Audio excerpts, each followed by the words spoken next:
Hello again, Dan Alasso, Making History. I did some work at the East Side Freedom Library again today.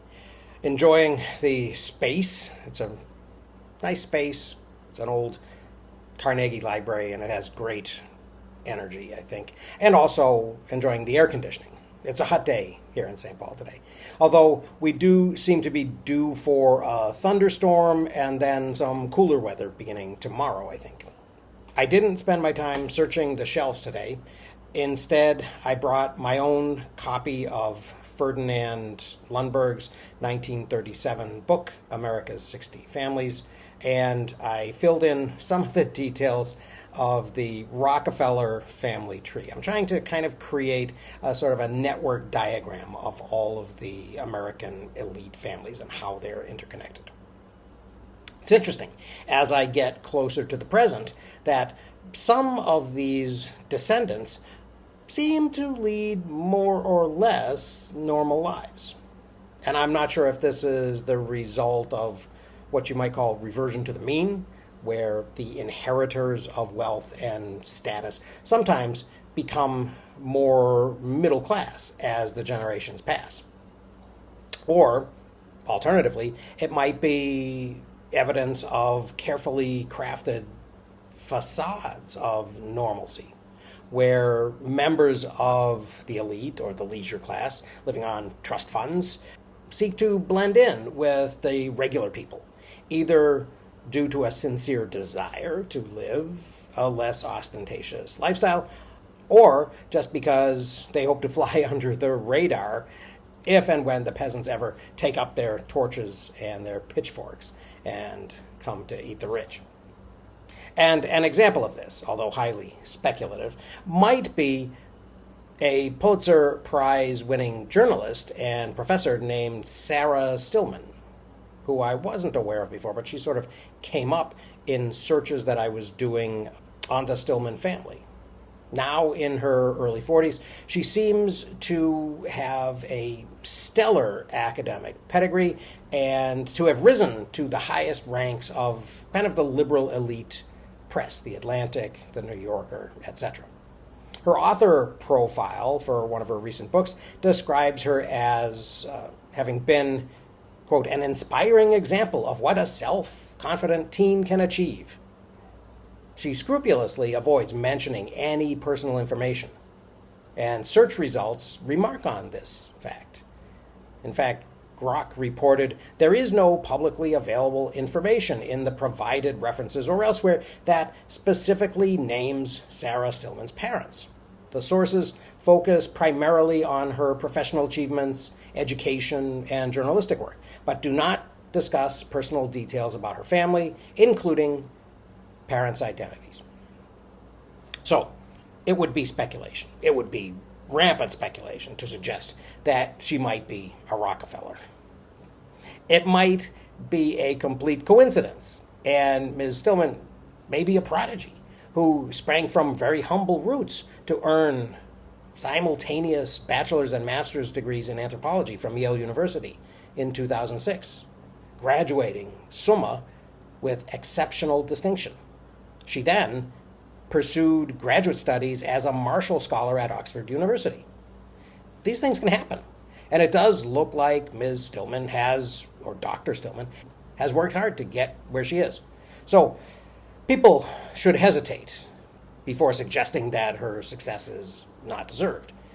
But on the other hand, not everybody can get into the Georgetown Day School in Washington, D.C., which is known to be one of the most exclusive in its admission policies, and in any case only has about 1,000 students at any given time. And coincidentally, Sarah Stillman is a significant name in the Rockefeller family. It belonged first to Sarah Elizabeth Elsie Stillman, who lived from 1872 to 1935, who was one of the two daughters of James Jewett Stillman, the CEO and chairman of National City Bank from the 1890s through the early 1900s. Stillman was an ally of the Rockefeller brothers of Standard Oil, and Elsie Stillman married William G. Rockefeller, and her younger sister married Percy A. Rockefeller. Both of these were sons of Standard Oil founder William Rockefeller. And then another famous Elsie Stillman Rockefeller, named in honor of her grandmother, was actually murdered by her husband in a 1982 murder-suicide. So it might conceivably have made sense around 1984 to name a daughter Sarah Stillman instead of Elsie, perhaps after that same person, but this time maybe it would have been a great-grandmother. So it would be entirely possible for a Sarah Stillman Rockefeller or Sarah Stillman something else to decide to go by that name, but not to disclose her actual pedigree. But this is just speculation and is almost certainly a coincidence. Stillman isn't really a particularly unique surname, after all. There are about 8,000 people with that surname in America today, so probably 3,000 or 4,000 families. And according to GROK, Ancestry.com records 75 distinct Stillman families in the U.S. in 1840. And of course, the Rockefeller family tree itself is just ridiculously complicated. And I don't really have the energy or even the interest to really pursue this and find all of the Rockefeller extended family members who were having kids in the 1980s to try to discern whether this person is possibly a Rockefeller. And in any case, it doesn't really matter that much. It's odd to me, though, imagining the lives of people who might be related to kind of big names of American history. And even if this particular journalist isn't related to the elite Stillmans or to the Rockefellers, there are some interesting implications, nonetheless, of the different educational opportunities that people have had access to in different times and places in American history. And also, while I was poking around, I noticed that the murdered Elsie Stillman's mother had been a woman named Florence Lincoln. Florence Lincoln was distantly related to President Abraham Lincoln and also to Paul Revere. So there are actually networks that kind of get maintained over time. And after her marriage to William A. Rockefeller III ended in 1929, she married George Sloan, who was the son of an Irish immigrant and railroad magnate, Samuel Sloan. This interests me quite a bit, how these family ties are formed by these elite intermarriages. But it is kind of hard work ferreting out the details. And unfortunately, GROK can't always be trusted. For quite a while today, it was telling me that Florence Lincoln had married another Rockefeller, James Stillman Rockefeller, after divorcing William.